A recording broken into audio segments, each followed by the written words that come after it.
It is my honor and privilege to introduce a graduate. And so let me ask you, everybody here knows that every person in business is a salesperson, yes? Everybody sells. Does everybody also know that nothing happens until there's a sale made, right? Does everybody also know that you can't make sales without leads? Yes? Well, I have the king of lead development who is coming up next. And it isn't just that makes Rick Erling special. He was a dedicated class member. He helped everybody in his class succeed. And I believe that's the hallmark of leadership. Over and above that, he stayed in contact. He's an eloquent speaker. You will love to hear him. And I will tell you that what he has done to help people he knows, and who were in his class, of course, to succeed is legendary. I love to hear him. I always learn something from him. I think that he is the epitome of what entrepreneurialism is all about. So would you please join me and help me welcome the wonderful and amazing Rick Erling.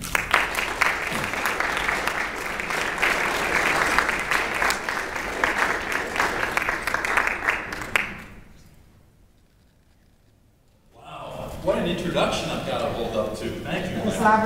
Is that just amazing? Lynn, how about one more round of applause for Lynn? Let me tell you, y'all are going to learn to love Lynn. I mean, she's just an amazing instructor to lead you guys on these classes that you'll be going through. And I am personally just elated to be asked back to speak and address the 2016 class. It's just a distinct honor for me to stand here before you all and share with you some of my experiences. As Lynn said, I'm president of a company called Business Growth US. And what we do is we work with small businesses. We help them to generate all the leads that they can possibly handle, oftentimes without spending any additional money on marketing or advertising. We do it with the small business in mind. And I'm a graduate of the class of 2014, and Herb Austin asked me to come and speak and just share for a few minutes my experiences of the program and what it's meant for me personally in my business. And I thank you. As you've already gathered from the application process, from the interview process that you went through, this is going to be a pretty intensive program for the next 7 months. You're going to go deep into learning about the organizational framework, the resource network, the motivation that is required to build a sustainable business. It's going to get pretty intense. And although that's the academic core of the content, I think there's a lot more value, as a few others have touched on here this afternoon. The friendships. I mean, I still stay in constant contact with many of my classmates and the faculty and staff here at the SBA. But one of the things that has really helped my business is the value, the extra value that I could share with you in a story, if I may. Can I share that with you? Yes. From one night in class, you know, let me just start off by, how many folks here have kids at home? How many have kids that have left home? So almost all of us have had kids, right? And we can relate to this. Let's say that when your child was in grade school, your child came home and said, "Daddy, Mommy, I'm going to run for class president."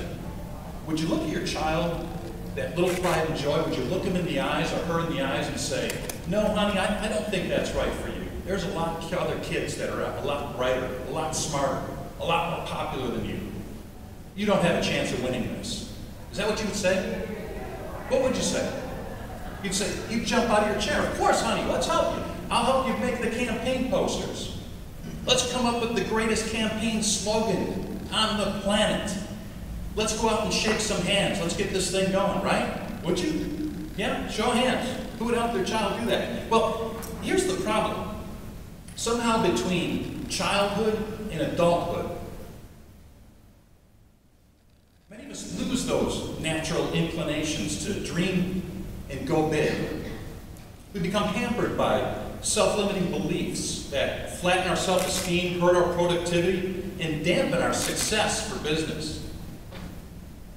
As many small business owners, we often get myopic. And coming into this class, I really thought I had a pretty good handle on my business. But what I learned is how much I really didn't know about it.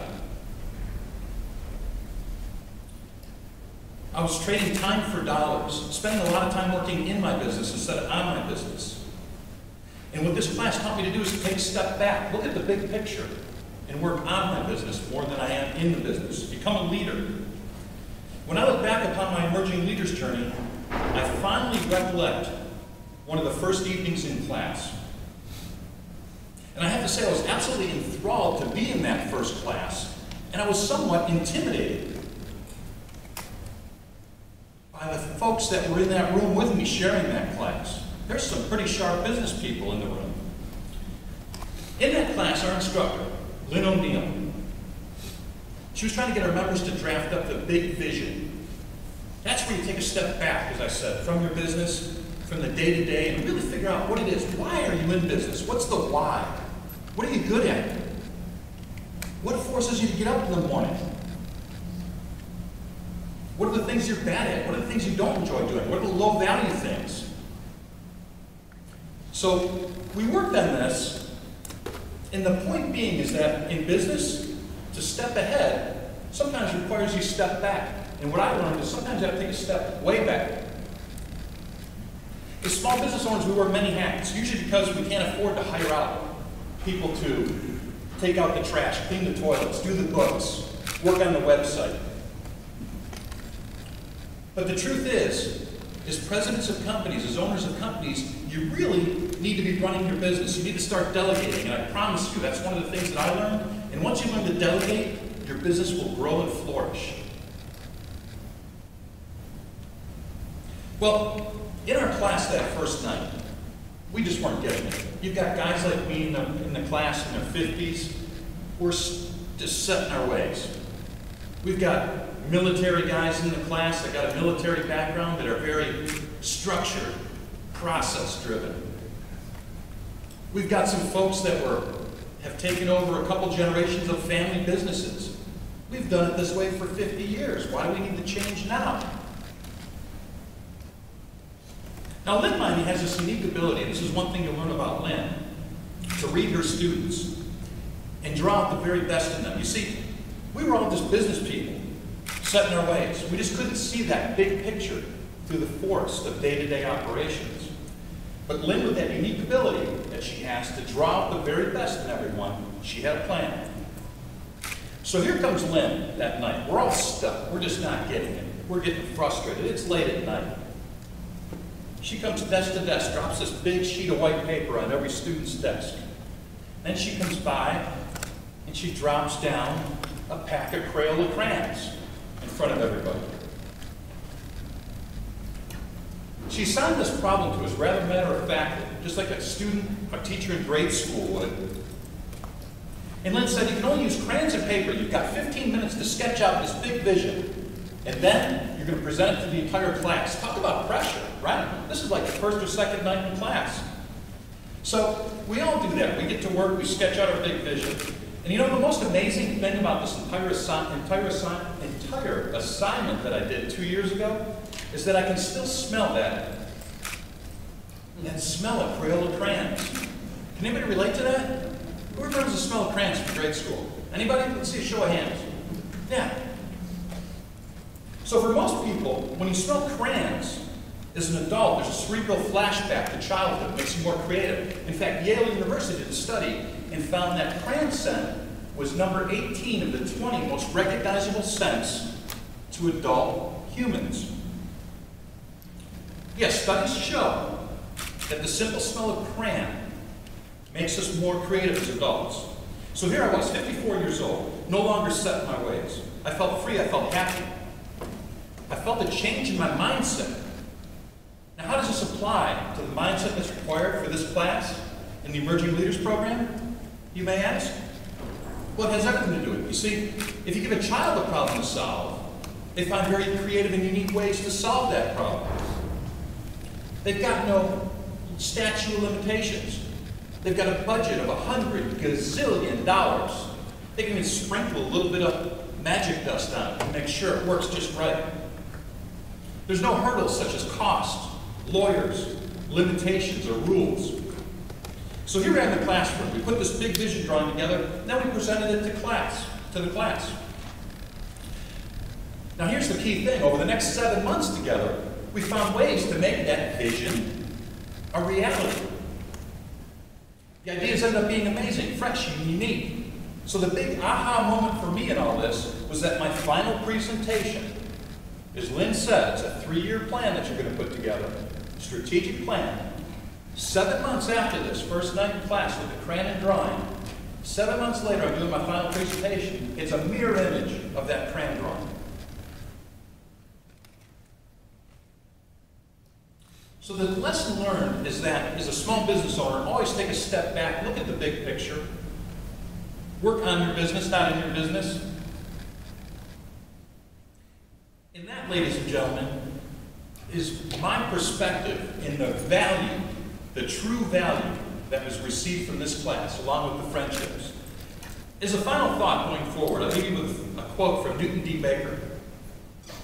The man who graduates today and stops learning tomorrow is uneducated the day after. To the class of 2016, come and see me after this event. I've got a box of crayons for each and every one of you. All right? To keep those dreams alive. Keep that creativity flowing. Just as I did to my fellow classmates in 2014. Always remember, you have no limitations. Keep leveraging those budgets of $100 gazillion.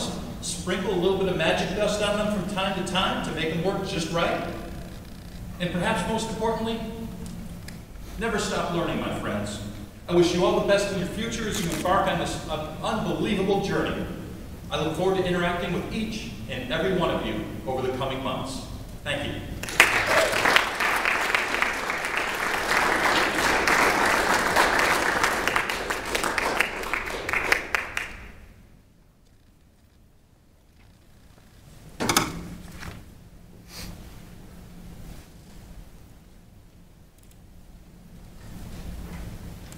You wouldn't have me follow this, John.